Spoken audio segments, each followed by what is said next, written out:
Su casa es La Inter, con Rafael Nieto y Eduardo Molet. Una hora de radio pensada para mejorar su calidad de vida. Tenemos a Luciano Branca al frente de la nave técnica y aquí en el estudio tenemos a nuestros invitados de todos los miércoles. A una invitada de todos los miércoles, porque aquí tenemos un invitado que ya nos acompañó en una ocasión. Amanda González, ¿cómo estás? Buenas tardes. Buenas tardes. Hoy viene contigo otra vez Nacho del Pozo. Sí, señor. ¿Qué tal, Nacho? Buenas tardes. Bien. Buenas tardes. Muchas gracias por permitirnos estar aquí otra vez rescatando a todos estos españoles olvidados. Encantado de teneros aquí. Ya saben ustedes que los miércoles damos un subidón de audiencia, los índices, porque claro, tenemos a más de 10.000 personas que están ahí. 10.900 creo. O sea, ¿ya podemos decir 11.000? Yo creo que sí. Bueno, pues 11.000 personas tenemos de audiencia potencial más. Sandra, los miércoles, ¿qué te parece? Me parece estupendo, vamos. No, claro, es que Ojalá vinieran más días. es el programa de moda. ¿De qué hablamos los miércoles? Pues hablamos de historia de España. Hablamos de, pues eso, de héroes olvidados, igual que la página de Facebook que administra con mano firme Amanda González.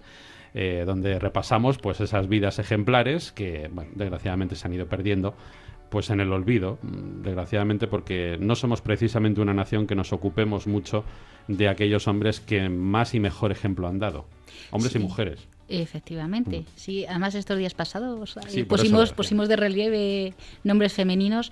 Hoy vamos a hablar de dos personajes. No pueden ser considerados héroes, pero sí, por haber tenido unas vidas sumamente extraordinarias, sí que hemos querido traerles. Sí, porque además nos vamos a ir como hacia Oriente, ¿no? Nos vamos a ir ya hacia lo exótico. Nos vamos a ir a Rusia, la Rusia imperial. Y bueno, pues cuando queráis, porque además hemos traído a Nacho, que es nuestro más erudito compañero. Enseguida entramos en materia. Vamos a hablar en concreto de José de Rivas.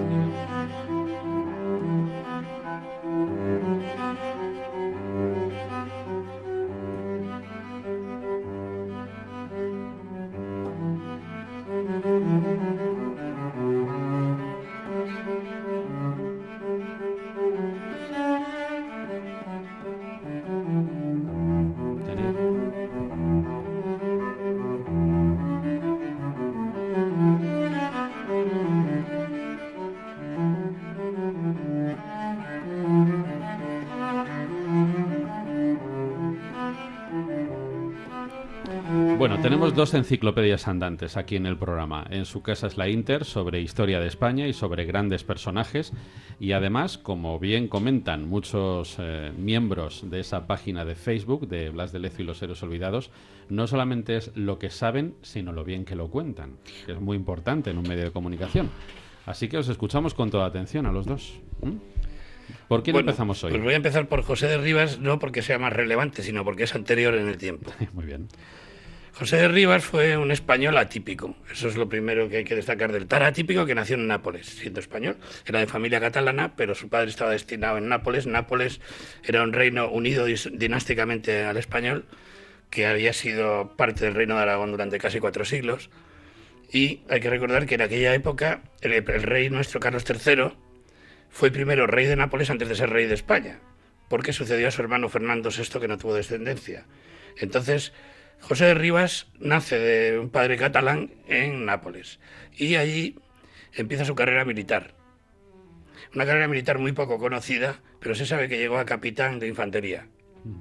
La infantería de marina, la de las primeras infanterías de marina que hubo por allí, por Nápoles, fue capitán José de Rivas. Y José de Rivas no se le conoce nada, ningún acto bélico, ni ninguna participación en ninguna guerra, porque tampoco hay una historiografía muy amplia de él. Pero sí se sabe que sus habilidades cortesanas eran altas. Y fue así como acabaría en Rusia. En su momento, y tampoco se sabe muy bien por qué, se le concedió el honor de nombrarle caballero de la Orden de Malta. Eso significaba para una persona que podía ir por Europa pisando fuerte.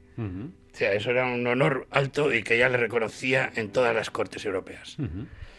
Cuando es nombrado caballero de Orden de Malta y es cortesano en la corte de Nápoles, al mismo tiempo en Rusia se están produciendo unos hechos que tendrán mucho que ver con su vida, que es el golpe de estado que da Carolina la Grande contra su marido Pedro III.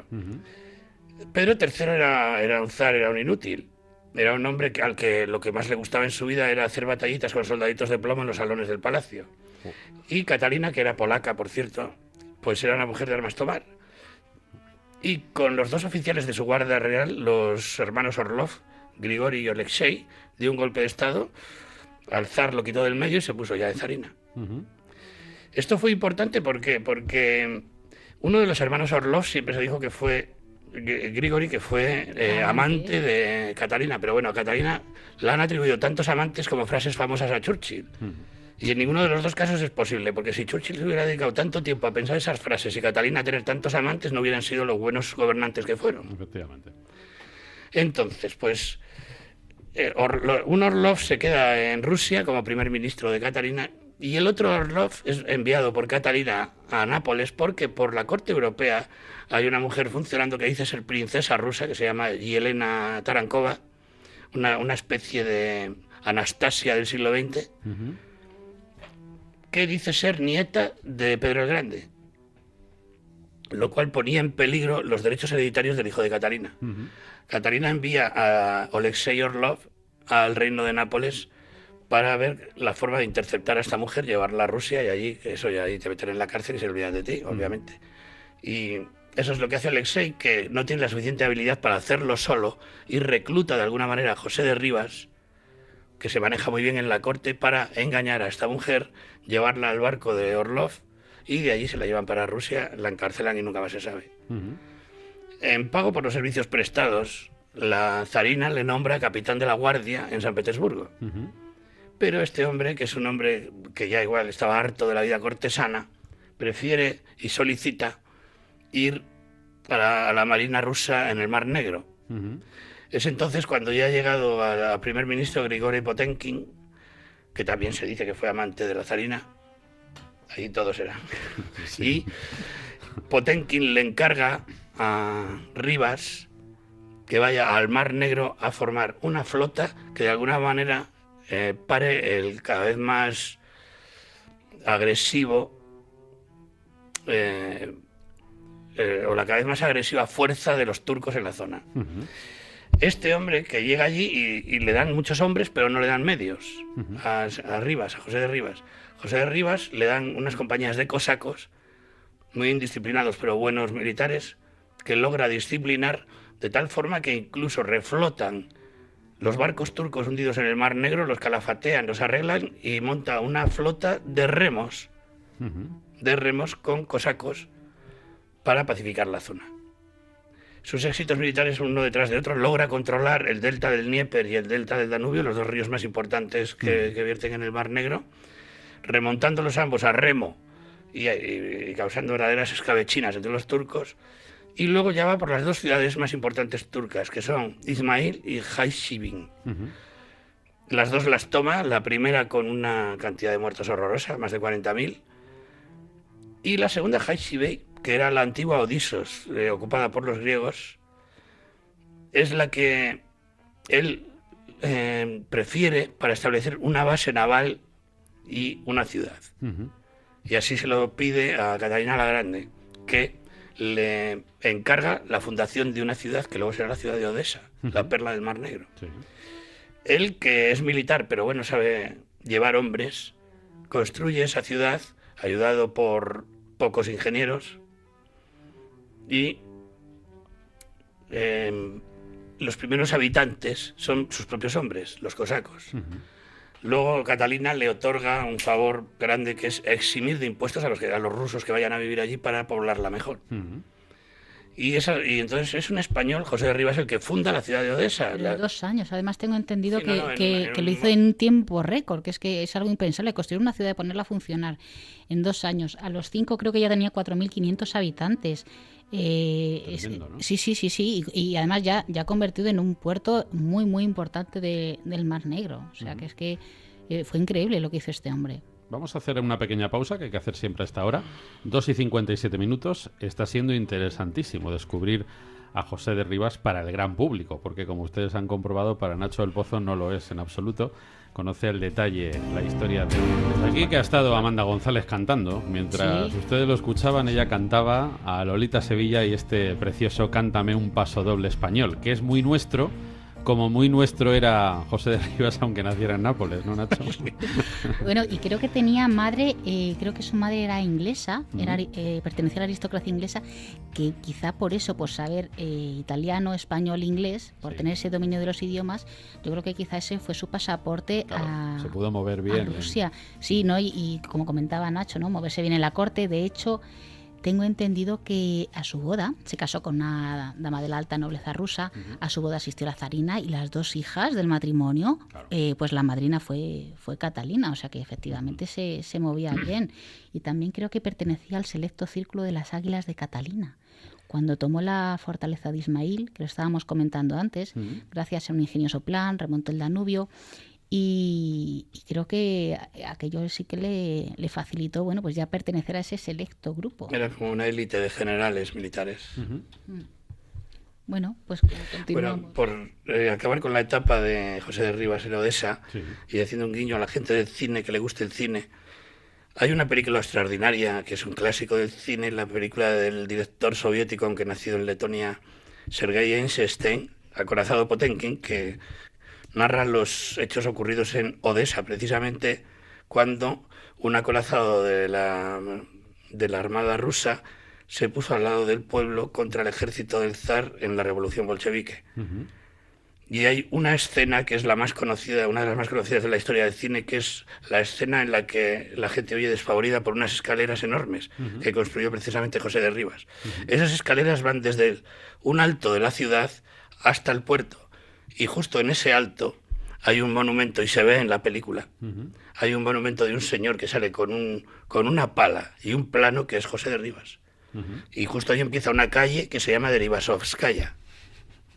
Pues para los amantes del cine creo que es un dato muy, sí, pero muy curioso. Bueno, ¿verdad? yo he visto la escultura, la escultura es, bueno, yo creo que, no sé, yo creo que España debería de ponerse, o sea, a la cabeza de homenajear como Dios manda a José de Rivas y mandar allí un monumento un poquito más digno y más presentable. Fíjate, hay una anécdota muy buena, y es que cuando le encargan formar la flota del Mar Negro, la oficialía de la Armada rusa se llevó las manos a la cabeza como diciendo, bueno, aquí como uno de tierra va a meter aquí las zarpas en nuestros barcos, ¿no? Claro.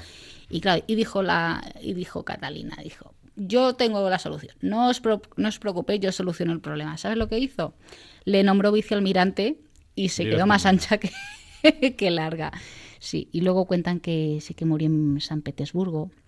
Sí, porque él vuelve a San Petersburgo cuando muere Catalina y accede al trono su hijo Pablo I, que le tenía cierta pelusilla. Pero como había tenido tanto éxito en la construcción de Odessa, le nombran como una especie de ministro de fomento, que curiosamente luego también lo será Agustín de Betancourt, nuestro otro protagonista. Y él no desarrolla mucha actividad, es una persona ya muy mayor, pero se ve involucrado en diferentes asuntos, acusado de corrupción por Pablo I y también de formar parte de un plan para asesinar al zar. Por eso es apartado de la vida pública, muere pobre y está enterrado en el cementerio Smolensk en San Petersburgo. Pues cuentan que murió asesinado, ¿eh? Hay también una versión que cuentan que le asesinó el gobernador de San Petersburgo por temor a que delatara, porque él también estaba dentro del complot, ¿no? El gobernador también. Sí, al final, de todas formas, a Pablo I le asesinaron, o sea que no sé si estaba o no, pero... Si no fue uno, fue otro. Fueron otros. Sí. Claro. Pues está ahí y ahí está en San Petersburgo. Y en San Petersburgo también está enterrado Agustín de Betancourt. Claro, que es nuestro siguiente protagonista. Vamos con él. Agustín de Betancourt es más conocido que José de Rivas porque Agustín de Betancourt fue un hombre de ciencia. Ser un hombre de ciencia en esa época era una cosa relativamente habitual, pero no exenta de problemas. ¿Por qué? Porque estamos en la Ilustración. Y en la Ilustración, en Europa, sobre todo en Francia, se crean unos movimientos del saber que atraen a todo tipo de europeos. Así como, por ejemplo, los británicos con su revolución industrial eran muy para ellos y todo lo consideraban espionaje industrial, los franceses sí crearon, quizás por el asunto revolucionario, sí crearon unas fuentes del saber, unos centros del saber que compartía con alemanes, con rusos, con italianos, con españoles. Agustín de Betancourt nace en Tenerife, en el puerto de la Cruz, y es hijo de un burgués y una mujer noble de la isla, y es muy bien educado. En idiomas ya a los 15 años hablaba inglés y francés, y era un manitas, lo que hoy llamaríamos un manitas, porque era también tornero y hacía ñapas, hacía obras por allí, de tal forma que hubo un hombre, curiosamente, muy importante también en la historia de España, que le conoció y fue su valedor en la corte, José de Gálvez, tío de Bernardo de Gálvez. José de Gálvez, antes de ser gobernador militar de Nueva España, estuvo destinado en Tenerife y conoció al padre de Betancourt y al propio Betancourt, y consiguió que fuera becado para ser enviado a Madrid a través de Floridablanca, que entonces era el primer ministro. Y yo te dejo aquí, que es cuando se va a Madrid. Bueno, él se vino a Madrid a estudiar a lo que es ahora el Instituto San Isidro. En su momento era una especie de instituto de estudios reales, porque bueno, creo que lo fundó Felipe IV y desde entonces bueno, pues estuvo patrocinado por la corona, ¿no? Y bueno, pues ya él creo que llegó con 20 años, le encargaron, él estando aquí, le encargaron un estudio de las minas de Almadén, pero hizo un estudio tan profundo que no sé si le ocupó como 3 volúmenes. Y también en aquella época hizo volar el primer globo aerostático en España. Bueno, pues marchó a París a seguir formándose. Y creo que fue estando en París cuando Floridablanca le encarga que fuera pensando y fuera maquinando, a ver, porque Carlos III, que ya tenía intención de construir un real gabinete de máquinas, entonces le dijo, bueno, pues ve pensando a ver qué, y ve recopilando información. Bueno, pues mientras él iba componiendo lo que sería ese futuro real gabinete, él fue a Inglaterra y ahí sí que tuvo un episodio que los ingleses le acusarían de espionaje industrial, pero nosotros, que somos muy españoles y defendemos a los nuestros, lo vamos a definir como un viaje de formación científica. De inspiración. ¿Vale? Efectivamente.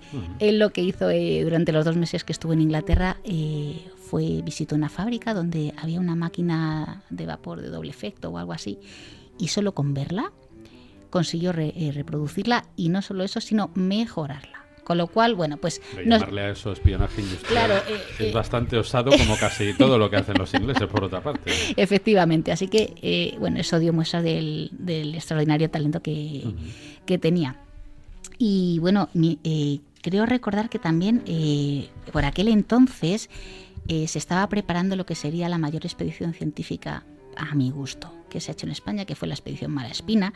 Bueno, pues le encargaron instrumentos para aquella expedición, y eso es que no quería irme sin contarlo.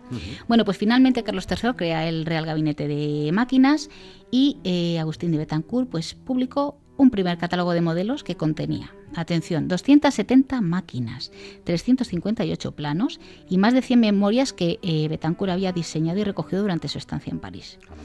También, bueno, fue nombrado inspector general de puertos y caminos y hizo posible, que esto es que Nacho lo conoce mejor que yo porque ha hecho la mili, y hizo posible la primera, hizo posible la primera línea de telegrafía óptica, que yo no sabía muy bien lo que era y me lo ha explicado.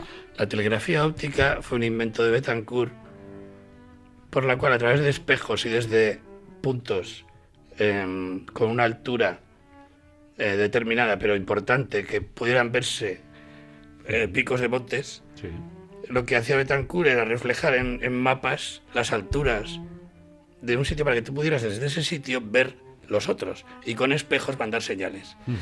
La telegrafía por espejos se utilizó durante todo el siglo XVIII y XIX hasta la guerra de Crimea, cuando ya existía la radio en el mundo militar. Claro. Incluso España la utilizó en la guerra del Rif. ¿Ves? Pues eso es lo que tienen haber hecho la mili. Y cuando yo hice la mili, desde luego todavía quedaban vértices geodésicos en España. ¿Ves? Yo es que sí que había escuchado que Betancourt, bueno, había hecho posible esa primera línea que iba desde el Casón del Buen Retiro, pasando por el Cerro de los Ángeles, que si te das cuenta también es un punto muy alto, pasaba también por Valdemoro, que no sé ahora mismo qué hay allí, y llegaba a Aranjuez. Me imagino que sería, bueno, pues para mantener las comunicaciones de palacio a palacio, ¿no? Del Palacio de Madrid al Palacio de Aranjuez. Y bueno, pues lo último que hizo cuando estuvo en España, mientras estuvo en España, fue crear la Escuela Oficial del Cuerpo de Ingenieros, de la que fue su director, y que por eso a día de hoy pues Agustín de Betancourt debe ser el santo de los ingenieros, porque bueno, le tienen ahí en los altares. De los ingenieros de caminos, efectivamente, canales y puertos. Y bueno, durante su etapa sí que escribió un ensayo que tuvo muchísima difusión por toda Europa, y aquello sí le valió pues que el zar Alejandro I le invitara a Rusia. Y ahí llegamos otra vez a San Petersburgo. Y ahora que hablamos de Betancourt y San Petersburgo, quisiera mandar un saludo especial a nuestro compañero Alberto Abascal, que me consta que ha estado en San Petersburgo y conoce esta historia. Bueno, pues un saludo para Alberto, porque además es uno de nuestros compañeros más activos también. Sí. Betancourt llega a Rusia invitado por Alejandro I. Alejandro I era un autócrata, entonces en Europa todos los reyes o eran déspotas ilustrados o autócratas, no había otra cosa. Y este hombre, ni siquiera la zarina Catalina había podido acabar la obra de San Petersburgo empezada por Pedro I adecuadamente. ¿Por qué? Porque San Petersburgo está en el delta del río Neva, junto al mar Báltico, en un territorio pantanoso, espantoso. Construir ahí una ciudad era una locura. De hecho, hasta que llegó Betancourt, habían muerto allí más de 100.000 personas, entre rusos y prisioneros suecos. Cuando llega Betancourt, invitado por Alejandro I, Betancourt lo primero que hace es un canal, que hoy se llama el canal Betancourt del río Neva, que atraviesa San Petersburgo, para desviar las aguas que estaban anegando la ciudad y reordenar todo el sistema de esclusas de la ciudad. No solo eso, sino que como era un gran artista también, es él el que se encarga de la construcción de la Catedral de San Isaac y de una columna extraordinaria que hay casi frente al Museo Hermitage, que se llama la columna alejandrina y conmemora la victoria del zar sobre Napoleón, que además fue un solo cuerpo de granito llevado desde Finlandia hasta... Creo que a día de hoy son las construcciones más altas todavía de Rusia, ¿eh? Tanto la Catedral de San Isaac como la columna y como otra iglesia que hizo. O sea, es que eso se lo debemos al nuestro. ¿A un español? El español. Betancourt, que era un extraordinario dibujante y un extraordinario escultor también. Cierto, se me ha olvidado decir que estuvo en la Academia de Bellas Artes de San Fernando, y además he visto dibujos suyos. Era un auténtico artista. Betancourt también en esa época no solo contribuye a la finalización de San Petersburgo, sino que, dadas sus habilidades, también es nombrado, como lo fue José de Rivas, ministro de Vías y Comunicaciones, para modernizar una Rusia que, claro, aquello era terrible. En Rusia, las 3/4 partes de la población eran siervos de la otra 1/4 parte. Y había un atraso horroroso. Y Rusia igual es el país del mundo que más ríos tiene, más de 1000. Entonces, aquello era para Betancourt, pues imaginaros. Y Betancourt hace muchísimas obras civiles, presas, esclusas, canales. En Rusia los canales empiezan a ser importantes en Europa debido a que la burguesía empieza a perder poder y entonces los gobiernos centrales necesitan comunicaciones, necesitan más trasvase de mercancías, y entonces es en esa época, por eso tiene tanto éxito Betancourt. Pero no solo eso, sino que construye en Moscú, uno de los centros que hoy en día es más visitado por los turistas, es el centro de equitación de Moscú, de exhibición de caballos. Construye también la primera fábrica de rublos de Rusia, o sea, donde la primera fábrica de la moneda rusa la hace él. ¿Y qué más hace este hombre? Es algo bueno, terrible. es que solo con lo que tengo has citado... aquí la Catedral de la Transfiguración, que creo que es la tercera más grande de Rusia. Y bueno, hizo posible la navegación a vapor por el Volga. Es que, claro, inventó una máquina que podaba los canales de las hierbas. Algo tremendo, porque claro, en los canales seguían creciendo hierbas y entorpecían la navegación. Pero es que ya, fíjate, cuando todavía estaba en España y todavía estaba bueno, yo no sé si ya para entonces estaba en París, pero es que toda esa obra fluvial que hizo él en Rusia, yo creo que le vino porque él había conseguido hacer, pero siendo muy joven, una máquina eólica para desaguar terrenos pantanosos. Por eso mismo que comentabas de que Rusia tiene 1000 ríos, claro, 1000 ríos con sus 1000 desbordamientos. Pues yo creo que por eso, no sé, sí que tuvo muchísima importancia y sí que le... Es que, hombre, lo que pasa es que son cosas científicas en las que yo no estoy muy al día, pero sé de sus logros y de la veneración que le tienen en Rusia, claro, y los ingenieros en España también. Bueno, es que de hecho es que el canal de San Petersburgo que ha dicho es que se llama Canal Betancourt. O sea que... quiero aprovechar esto que estáis citando ahora para volver a subrayar algo que es triste, la verdad, pero que no por eso hay que dejar de decirlo. Y es que es tremendo que un personaje tan importante como este, objetivamente hablando, sea seguramente más reconocido en Rusia que en España, ¿no? España... Que pasa con muchas cosas, con muchos ejemplos, porque lo habéis citado vosotros, pero a mí concretamente en España es muy reconocido, evidentemente, en Canarias, pero, sin embargo, sí existen muchos estudios sobre su parte técnica, no tanto por parte de ingenieros de caminos, claro, sí, no parte sobre su historia. Y yo, desde luego, las fuentes en las que he vivido han sido rusas. Hay un hispanista extraordinario ruso, Alexei Bugalov, que tiene un libro maravilloso sobre Betancourt, prologado por Julio Caro Baroja. Y para el que le guste José de Rivas, también recomiendo un libro de Diego Merri del Val, El súbdito de la zarina, que es muy interesante. Y pues son autores buenos, ¿eh? Mira, como tenemos un ratito... Sí. Me estaba acordando que tenemos un canario también, del Puerto de la Cruz, creo que también nació en el Puerto de la Cruz, Bernardo de Cologán. Sí, es que los tinerfeños han hecho cosas muy buenas, sí, aparte de Bernardo Cologán y Agustín de Betancourt, el padre José de Achieta, que fundó Sao Paulo, y los tinerfeños que le quitaron el brazo a Nelson. Ciertamente, sí. Me vais a permitir 3 y 20 minutos que haga una pausa. Están escuchando La Inter, esto es Su Casa es La Inter. 3 y 21, en este ratito hablamos de nuestro tercer personaje. Pues sí. Perdonadme un segundo y acabo con Betancourt, porque es un detalle que me gusta. Betancourt se quedó a vivir en Rusia, se casó en Rusia, tuvo hijos allí y murió allí. Y está enterrado en San Petersburgo, en el monasterio Alexander Nevsky, el héroe nacional ruso, junto a los más eminentes hombres rusos. Ese cementerio ni siquiera le cerró la Unión Soviética en su momento. Sí. Ahí están enterrados Pushkin, están enterrados los grandes generales de la época napoleónica y Agustín de Betancourt. Fíjate, aquí en España yo creo que solo tenemos el Panteón de Hombres Ilustres aquí en Madrid y el Panteón de Marinos Ilustres en Cádiz, pero no tenemos un sitio que recoja... Bueno, también es que tenemos muchos que no sabemos ni dónde están enterrados, o sea que tenemos que empezar por el principio. Bueno, pues yo os quería hablar de otro tinerfeño, también nació en el Puerto de la Cruz, que era Bernardo de Cologán. Tampoco es porque fuera un héroe, sino porque vivió acontecimientos extraordinarios. Él le mandaron a estudiar desde muy jovencito a Guipúzcoa, al Colegio Vergara, que era uno de los más elitistas de la época. Sí. De ahí le mandaron a París, aprendió francés, le mandaron a Oxford, aprendió inglés, y le tenemos con 18 años en la legación de Atenas, pues haciendo labores de traducción. Pero es que, fíjate, empezó una carrera fulgurante que le llevó a pasar por Pekín, ahí aprendió chino, por Constantinopla y Venezuela. Y en 1894 le mandamos a Pekín cuando, verás, Pekín estaba dominada comercialmente por un montón de potencias extranjeras. Estaban allí los americanos, los ingleses, los franceses, los italianos. Tenían totalmente dominado el comercio y la producción manufacturera, y los chinos estaban... pues pobrecitos, pues estaban acobardadillos, ¿no? Se habían dejado comer el terreno. Y vivían en un mundo feudal y se produce la revolución de los boxers. Efectivamente. Precisamente contra todo lo extranjero. Claro, porque es que les tenían totalmente, ¿cómo te diría? Les habían invadido. Claro. Se habían quedado con partes de China y bueno, pues con todo. Entonces teníamos, España tenía un representante en lo que era en el barrio de las delegaciones extranjeras. No sé si había como 3.000 extranjeros allí en aquel barrio, solamente respaldados por 300 soldados.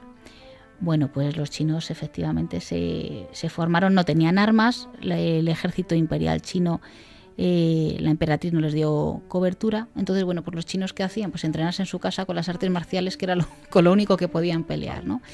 Y les funcionó, y empezaron el problema que hubo fue que empezaron a matar misioneros cristianos. Y claro, cuando fue el embajador alemán a pedir cuentas a la emperatriz por estos asesinatos, pues le mataron al embajador alemán y aquello ya fue la chispa que prendió la mecha.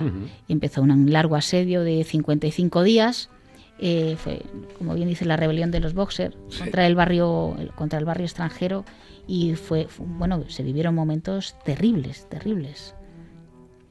Hasta que se quedaron sin municiones. Bueno, creo que tuvieron que llamaron a, pues cada país llamó a sus, pues no sé, los italianos llamaron a su gobierno, los franceses, oye, que tenéis que mandar aquí gente porque es que nos tienen asediados.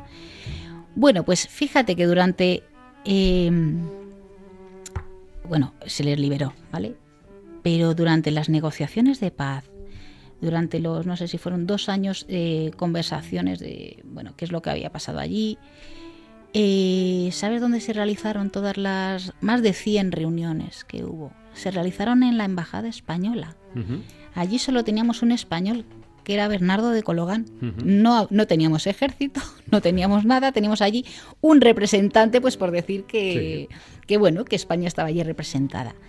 Y las reuniones se sucedieron allí, y Bernardo de Cologán fue el encargado de redactar la paz, de redactar las cláusulas, las condiciones de rendición y las condiciones de retirada de los extranjeros, ¿verdad? Así es. Nos da tiempo de un detallito más antes de irnos. Pues la película 55 días en Pekín, además se rodó en Madrid. Eso no lo sabía yo. En los estudios Broston, al lado de las Rozas. Sí. Pues eso no lo sabía yo, pues hay que verla, hay que verla, porque además apenas nos nombran, no sé si llegan a nombrarle. Hombre, somos maltratados como en casi todo este tipo de películas. Hombre, bueno, yo entiendo que la película habla de la rebelión de los Boxer, que luego lo que fue la paz, pero bueno, tuvimos ahí un papel. Pero de lo bien que lo llevó todo David Niven, el embajador inglés. Sí. Efectivamente. Sí, bueno, ya sabemos, el cine. Efectivamente. Bueno, pues hemos aprendido un montón hoy con Amanda y con Nacho, con estos 3 personajes, y ¿podemos anticipar lo que nos espera en las próximas semanas? Pues mira, Amanda. yo es que como hemos hablado de que Agustín Betancourt le habían encargado instrumentos para la expedición Malaspina, yo creo que el próximo día podemos hablar de 2 expediciones fundamentales, muy científicas, la expedición Malaspina y la expedición Balmis, la que llevó la vacuna de la viruela por todas las posesiones españolas, por todo el mundo. Perfecto, me parece muy bien. Están encantados los miembros de la gran familia de Blas de Lezo y los Héroes Olvidados, porque algunos nos escuchan en directo y otros se lo llevan en el podcast. ¿Has visto? ¿Verdad? Claro, porque es que yo entiendo que a lo mejor, pues si vas con el móvil y estás fuera de casa, te tienes que descargar los datos. Entonces, bueno, pues mira, llegas a tu casa con tu wifi, te descargas el podcast, efectivamente, y te vas en el coche y lo escuchas de camino al trabajo. Cada uno donde quiera. Es un gran avance y además lo agradecen muchos miembros en la página de Facebook, que se ponga ese podcast para que cada uno pueda escucharlo pues cuando mejor puede. Gracias, Amanda. Gracias, Nacho. Gracias a ti. Gracias. Encantados a vosotros. de teneros en este programa. Son las 3:28. Empezamos.